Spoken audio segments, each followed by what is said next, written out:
You are listening to the Built to Grow podcast. All right. Welcome back to the Built to Grow podcast. I'm your host, Tim Lyons, in studio in the Built to Grow studio. That's just a wing off of Pulse Fitness. We're in the gym, joined by my co-host, Randy Inkson. What's up, fella? Hey, guy. Hey. Good afternoon. Good afternoon to you. So, great show today. Before we get into that, want to just let everybody know about this virtual summit. We've come up with a theme. Not going to share it yet, but if you want information on this virtual summit, it is pfmarketingsolutions.com/summit. You need to go there, put your name in to be first to know. If you go there and the site's up, then you can just register because that's where the site will point to. So, correct. Summit's going to be great. Bunch of speakers. We're lining them up as we speak, and we got a theme for this. It's going to actually blow your socks off if you're wearing socks. If you're wearing socks. Today, good show. We've got to talk about the value of your time. And this is kind of where I don't think you think about this stuff in the very beginning when you're opening up your fitness business, your model. You don't really think about, well, how do I maximize and optimize the revenue in the time that I have? And most gym owners go into it, they just want to train people. Yeah, they're excited about the want to get people in the door, and you know as you get deeper in the game and you've been weathered like myself and you got the gray hairs, you start thinking about these other things, and one of the things that I'm most passionate about is profitability. How do we, we're only going to get to so far in a specific space in a specific location. Now, how do I make or generate or have the most profit in the model that I have? Yep. And this episode's going to ring true for just about everybody out there, because there's a lot of things that you can do that you're not probably thinking about, some that you obviously are, but then there's going to be those folks that are like, man, I just need to make some changes. And if you're one of those folks, after you listen to the show and you want to make those changes in your facility, I highly suggest you get on a call. Let's chat it out, see how we can help you do this in your facility. We work one-on-one with gym owners, with coaches to optimize their businesses. And to get on that, it'd be pfmarketingsolutions.com/call. Boom. Yeah, this is a very big topic with the gyms that we work with in our coaching. I'd say this is probably the leading direction. The reason people sit down and decide to work with us is because we can help with this type of change. This transition, yeah. And like speaking to what you were saying as far as getting in and creating your business and training the people in front of you, I think that there's a lot of hesitation around making this change, or a lot of confusion around making a change like this because of just simply the unknown, right? What does it look like? But the limiting beliefs that people have. Well, that's a big one too. And you and I know, obviously, with these one-on-one conversations with these clients in the coaching position, trying to figure out, let me try to clarify that. Our clients in the position as the gym owner trying to tell us what they believe their clients are going to feel, or what they're going to experience, or what their thoughts are. And, I think more often than not, we continue to prove them wrong, right? Everybody's afraid that my clients won't like that. My clients, I hear both ways, right? We've taken team training models or group training models and moved them into small group, and the ascension of the value of the hour, the new pay, my clients won't pay that. Or the other way around, right? Somebody with a personal training model, one-on-one, private. My clients want to train with me and they want it one-on-one. It needs to be private. They're not willing to work with that. I'll tell you this: if you're the gym owner and you train clients and they only will train with you, you've got a big problem. You're the linchpin in your business. Well, you're tied to it. You're chained to that business now, because if you don't train them, they're not buying, and that's all. I think that's a big problem. I think it's huge. Now, it doesn't mean that in your business that some people don't prefer to train with some coaches, because that's going to happen across the board. Absolutely. Maybe you have a female coach and they just want to train with female. That's fine, but if they only will train with you, then we've got to talk about that, because you can't scale your business if you're always the one doing all the work.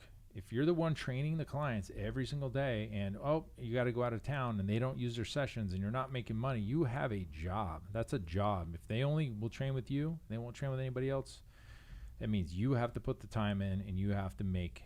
You're exchanging hours for dollars, period. That's what that is. Your own hours for dollars. That's what that is, right? So let's talk about your schedule. You have only so many hours in your schedule to train clients. Maybe you're Monday through Saturday gym. Maybe you're Monday through Friday. I don't know. Some clients. I say clients as gym owners. So some gyms don't train in the afternoon. Some don't train in the middle of the day. But regardless of that fact, you've only got X amount of hours on your schedule. And let's just say we'll use our model for example. We open at 5. That's our first training session. So, the coaches are here like 4:40, 4:30, they're getting set up for the day. And our last session ends at 8 p.m., so 7 to 8. So we're open we take sessions from 5 until 7, and that 7 o'clock goes to 8. So how many hours is that? 5 to 7? 13. 13 hours? 7 plus the 5. Well, 5. Oh, no, you start at 5, so 5. 5 to 5 is 12 hours, plus 2 is 14. 14 time slots. Yep. 14 time slots. We don't train at noon, mostly because that's when we do our team meetings and coaches meetings and stuff. But let's just say it's 13 hours. We have 13 hours to train clients. How do we maximize the revenue per hour? Well, what kind of services are you offering? So we offer mostly, we would say 90% semi-private training. I think after all this is said and done, this makes the most sense for just about every model out there for revenue per hour is semi-private training, period. I don't think, one-on-one, let's just put some math together. Yeah. You've got one coach training one client in a private atmosphere. For round numbers, let's say it's $100. You got $100 an hour, okay? You got the boot camper type model. Maybe let's just say it's $100 for unlimited training and they train 10 times. So that person's paying $10 for that hour. You'd have to have 10 people in that hour basically to make the same as one. But there's this little sliver in the middle that says semi-private training. What does that number look like? Well, in our model, you pay about, let's call it $30 a session. And on average, it means 30, 35. Let's say 30 for math, and we do 6. 6 times 30 is 180. Mm-hmm. 180 an hour for 6 people, 100 an hour for one-on-one, or 10 per hour. Yeah, per hour. So you'd have to have 10 people. Doesn't it make sense to be able to service 6 people in an hour, or 4 or 5 depending on your model, that are all paying a little bit less but much higher than, say, a boot camp style member, and you have one coach to train all those people? The answer is yes. Yeah, it makes dollars and cents is what it does. that is the simplest. That's the simplest, easiest thing to say. Now, I think everybody out there at this point knows they need to do it. They see the numbers. They've heard us talk about it. You've seen other models. Maybe you run it, so you obviously know that it makes a lot of sense. The service you can provide in that 6-to-1 or 5-to-1 semi-private training hour is some would say better than a private client. Well, and this is where you get into like the client experience versus like the direct result, maybe. Right. So in a one-on-one hour, the coach, the client, they spend an hour together, they do the training, and what happens in between sets? They're just kind of making small talk. Mm-hmm. Therapy. And after a while, you can only hear the same jokes. You hear the same stories over and over from the coach. That client's going to get pretty damn bored of hearing the same damn stories. You build a pretty strong relationship there with the client. However, when you're in a semi-private atmosphere, not only are they having a bond to the coach, they have a bond with the other clients. Absolutely.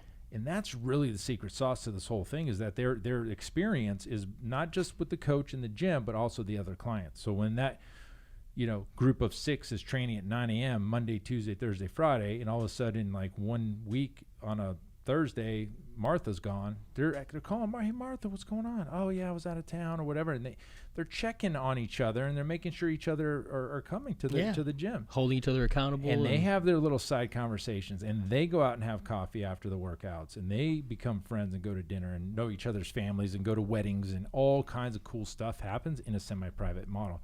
You can't necessarily do that in a large group model because, well, one, you've got a lot of people, and you don't get much attention with the coach.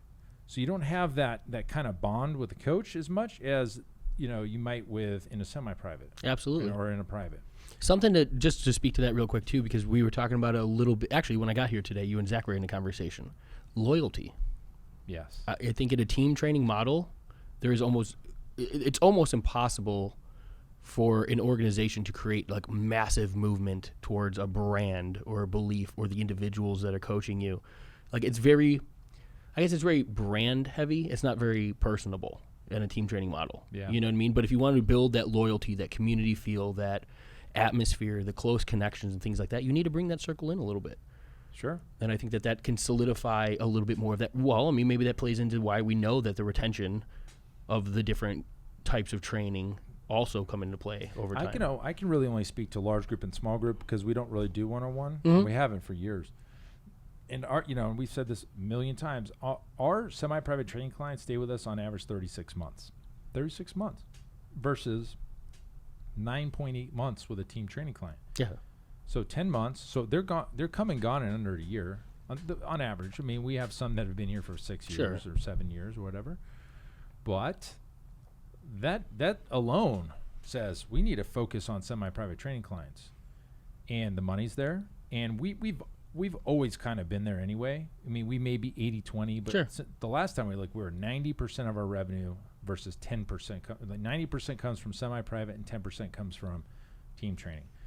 And the arguments there is we should probably get rid of boot camps or team training altogether so we can replace it with a higher dollar revenue amount per hour. Yeah. And that's the thing. I mean, I think as a industry, we're always stuck on like the cost of the package or the membership, right? Like however we quantify it. Are they doing 30-day, are they paying in 30-day cycles? Is it an annual membership with this is the cost per month that this client's paying us? And so I think that's why people are naturally drawn to that one-on-one, because it seems like there's so much more dollars and cents changing hands. Well, yeah, but it's happening a fraction of the amount of time that a small group model can happen. So that's real. I mean, the basic math of it all blows us out of the water. I mean, it's the sweet spot. It's the sweet spot. It's the sweet spot. And it's very interesting that there aren't many, if any, franchises out there that have the semi-private model. You see large group training. You see large group training. And I've actually seen one-on-one. You have Fitness Together. Oh, yeah. They do a one-on-one. I mean, I think they're shifting to semi-private anyway, but let's just say that. Fitness Together is a franchise that has a model that's one-on-one. Down on the bottom, you've got the boot camp model, which is everything under the sun. Yeah. Every large group training facility or franchise is living in that space. Orange Theory, Fit Body boot camp. F45. F45. Or F45 is a hybrid of maybe F45 is your semi-private model. Alloy's semi-private. Yeah, model. maybe. Sure. They're coming out of the gate strong, and it just makes sense. We live in that space. We did a poll the other day, or actually yesterday, in the Business Talk with Fitness Professionals group that we run, Mm-hmm. and it's interesting. Most of them have multiple offerings, which is great to see. There's very few people that just do one boot camp only or just one-on-one only. So that's a good sign that people have come to terms, because 5 years ago it was a different animal. But even today, like the Fit Body Boot Camp's a franchise doing large group training. Maybe they're a higher price point. I don't know what they are. I don't know what their retention is. I really don't know. Have you heard? I know Orange Theory is 3 months. I imagine it's got to be somewhere skewed in there. Orange Theory's closing up the road here. This one is really? Yeah. I didn't know that. It's the first one I've ever heard. Is it the first? Is that? I haven't heard a location ever close. Yeah, somebody came in and told me all about it. Interesting. Yesterday, closing shop, which doesn't surprise me. Not right now. We saw that coming in the shutdown. Chuckie Cheese, bro. What? Chuckie Cheese filed for bankruptcy. They're taking away the mouse. Oh man, kids are devastated. What is this world coming to? But it just goes to show you, like a brand like Chuckie Cheese has been around, I mean, my entire life. My life too. We've seen massive organizations. If the TJ Maxxes of the world have a hard time keeping their doors open right now, everybody is going to feel this pain. And so we talk about it all the time, and we've been talking about it for months. Right now is the time to solidify all of these systems, is to look at your business harder than ever, to make sure that your profitability versus your gross income is dialed in. Cut out all those and that's another thing we didn't even mention. You might be operational in your business 14 hours a day. Mm-hmm. Well, then when you close those doors or when those doors lock in a traditional business, right? The other half of that day, you're still putting money out the door. Well, the rent's still due. Exactly. So that's for 24 hours a day. You know what I mean? The AC out here doesn't, it's not like it just stop. shut off, right? No. All, 4 of these units? 6. 6 units, That's all money out the door. If you're not focused on the profitability at a granular level about every hour that you're operational, you're leaving money on the table. And that's why we're so adamant about a conversation like this. It's not just about fun. No. Make it fun and to win. At the end of the day, gym owners, you deserve to make a profit. That's, yes. It's okay to make money in this business. In fact, you have to make money in the business. If your whole driver is I want to help people and money's not important, think about it this way. If you don't make money, you can't serve. You can't serve more people. So really, what are we talking about? I think anybody listening needs to focus on profitability. Absolutely. Because you can make $1 million and you also have $1 million in expenses and not make a cent. And there's plenty of businesses out there, and I've seen them. I've been in them. It's just not fun. Because every day it's like a grind. It's a grind to get the more. It's the same. You're in the same exact position as the guy who's just starting and who's broke, who can't make the changes, right? Because you don't have the money at the end of the day in order to scale and grow and do the things that you want to do. Because for every dollar that comes in, 98 cents goes out. Like it doesn't matter if you have 1,000 clients or you've got 5. It's a scaled situation, right? It's all about profitability. Those that can, like we talked about this on the podcast with the Fit in 42 guys, Casey and Jerry. What they're able to do in what do we say 1,500 square feet to me is astronomically more impressive than what a Lifetime Fitness brings in revenue, or some of these other gyms, because they're not keeping the majority of that cash goes right back out the door. These guys have a model where it's profitable. They can then turn around and say, okay, how many more people do I want to help? Because I'm going to open up another location. We're going to expand a location. We're going to put it back in the business some way, which allows that footprint to grow. Well, speaking of footprint, I mean, their footprint of their one unit is so small. I think a lot to be said about making revenue in a smaller location because you have much less overhead. Overhead is, I mean, that'll kill you. It crushes the business. You've got to make at least, for us, we've got to make $50,000, $60,000 in a month just to start breaking even. That's tough. And obviously it's taken a while to get here. In our old location, though, it was $30,000 still. We were in 3,100 feet doing I think 540 a year, 540,000 a year. Jerry's going to be doing. They're at 400,000 and 1,500 square feet, so they're half the size of what I was, and they're doing well over. They're only doing 20% less, but 50% less footprint, probably 50% less overhead.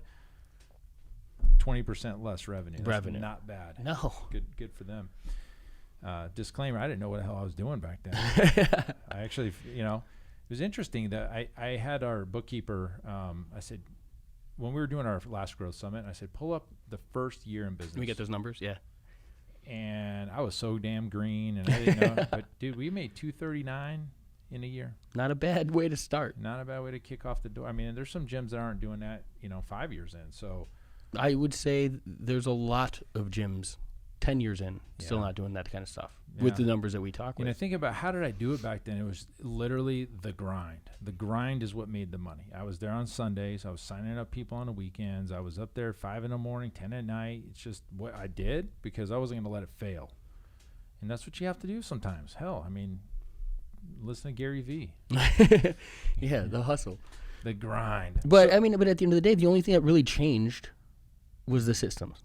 Was who was on what seat of the bus. And I removed myself. Yeah, exactly. Yeah. And well, now that people obviously understand semi-private training's the ticket, that's to me that's going to carry us through the future. Now there's some gyms listening right now like No Way Jose and large group team training, and that's your stick. Cool, stick with that. If you're making money there and you have a nice lifestyle and you're where you want to be, cool. Disregard all of absolutely. This. I mean, we're not saying this is the only way. The only way, but what are there's some definite let me go back a step. There is some definite cons doing semi-private training versus team training. The very first one is it's much harder to get a client to commit to $300, $400, $500 a month than it is the $99 to $199. Sure. Period. Money. I mean, right there alone. We can sign up people all day for boot camps, but we only do that with our intentions of scaling them up to the next level. But if you don't have the next level, which is semi-private training, then what are we really doing? So they don't have the next thing. And we really hit home on this in our coaching program. If they get a result in your, maybe it's fat loss, and they get to their goal in your boot camp style model, and now they want to build muscle and maybe get a little, put some muscle on, get stronger, and you don't offer that, They're going somewhere else. they're going to leave, and they're going to go down the street and get a personal trainer or whatever that is, and they're going to go get that goal somewhere else. They're going to go get the result. So now that, we've hit that nail, what is, and I'll talk to this too, but what do you think is one holding people back from making this change? As far as the end client or the gym owner? Gym owner. The biggest, honestly, the number one thing, I think, the fear. It's literally just the fear of not having enough faith in themselves.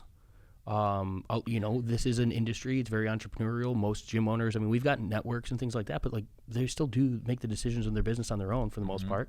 So they haven't seen the path laid out. They don't know what steps to take in order to make that happen. Okay. But I'd say overall, it's their self-limiting beliefs. They're fearful that they can't charge that. They don't know how to. That's some of it, yeah. That they're, it's a lot of projection. I think my clients won't pay that. I'm not in the area that can sustain a higher price point. Nobody else in my area. If you look at the prices in the area, everybody else is at the $99 to $149. Big mistake. Everybody but again, this is the things that people, when they start their business, that's the first thing that they go do. They go, oh, what are the gyms in the area doing? My price points have to be comparable to that. Yeah, less. Or they want to compete and nickel and dime each other. But at the end of the day, you should be stepping into the arena to serve the clientele based on the value you bring to the table. And if you're that adamant that your training is worth this, you're going to find clientele that believe it, as long as it's not astronomical.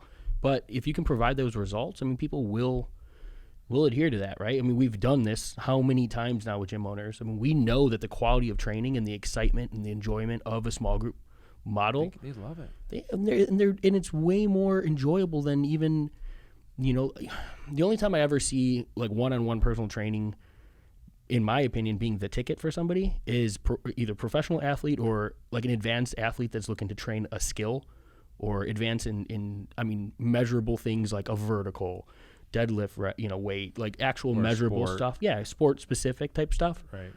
Or the competition side. But other than that, I think that your gen pop is the result, because again, people aren't just paying you for their ass to fall off. They're paying you for the enjoyment of that hour as well. And that enjoyment can be subjective. We all know shitty trainers, lousy trainers that do very well because they have an energy or they're contagious, they're infectious. People enjoy being around them. It's a performance. Exactly, right? But it's not necessarily, and team training I think is really, you see that a lot with team training. The quality of the barrier for entry maybe of the quality of trainer can be a little bit lower in my opinion. I think it's easier to train large group. Exactly, that's what I'm saying. And then the threshold for the barrier entry for somebody to step in and train that is a little bit broader. You step into team training or small group. Okay, we got somebody who's got to be looking for specific cues, and sometimes better than a one-on-one, because you've got your eyes in a million places. Yep. But back to your question, I think that it's projection. It's the fear, but it comes back to the marketplace. My clients won't train or won't afford that, or they're in a one-on-one model. Oh, my client wants to train with me. They won't, my clients won't work out in a group type of thing. I think it's almost easier to transition from one-on-one to semi-private than it is maybe from team to semi-private. It's only because they're getting a better price per session, and it's a lot easier to have that conversation versus, hey, you're going to get less, and you're going to pay more for it. Somebody from boot camp moving on up to semi-private training. But that's a good reason, value, like the topic of the podcast. That's a conversation in the marketing and the sales conversation that needs to be. It's a conversation. Yeah. That's 100% why I hate when somebody. Just calls or price shops. Like when somebody picks up a phone and just says, hey, what are the prices at your gym? Well, that's great. I could rattle those off, but that doesn't mean anything other than a number. Right? The value of what you're receiving for that number, that's the conversation we need to have. What are your goals? Can we accomplish your goals? Is it worth this dollar amount?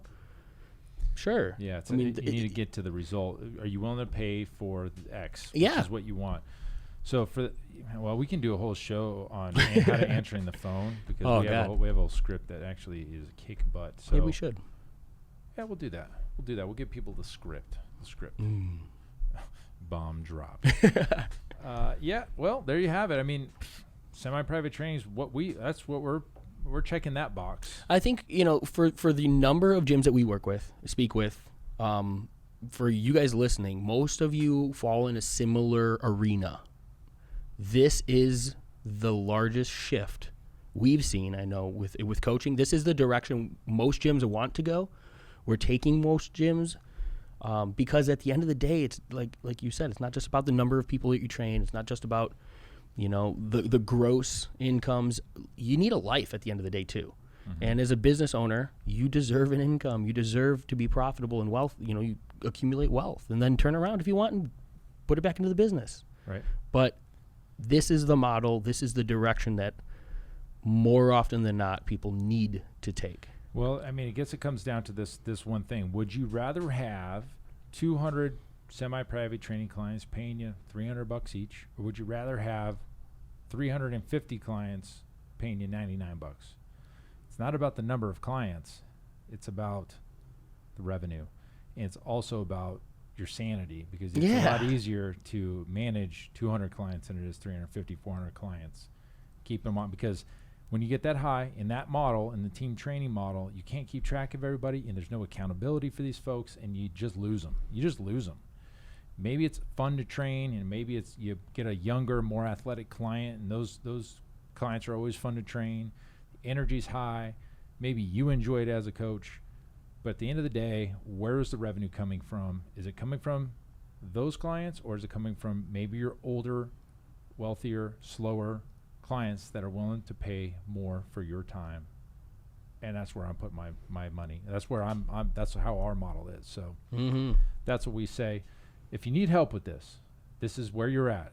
Tim, that makes sense. I want to do that. I don't know what to do. Get on a call. pfmarketingsolutions.com/call. There's a form you'll fill out. You'll book a time. And long story short, we're going to hold your hand and get you to the promised land. Yeah. That's the goal. And that's our goal in this whole show, is to help you win. This is the easy way to do it. So, all right, guys, hopefully that helps you. Take a look at your numbers. Take a look at where your revenue is coming from. The percentage, is it 90% team training and 10% semi, and you want to shift that the opposite? Let's jump on a call and see if we can help you out there. So that's it. Love it. All right, guys, until next episode, keep changing lives. We'll see you on the next show. Bye.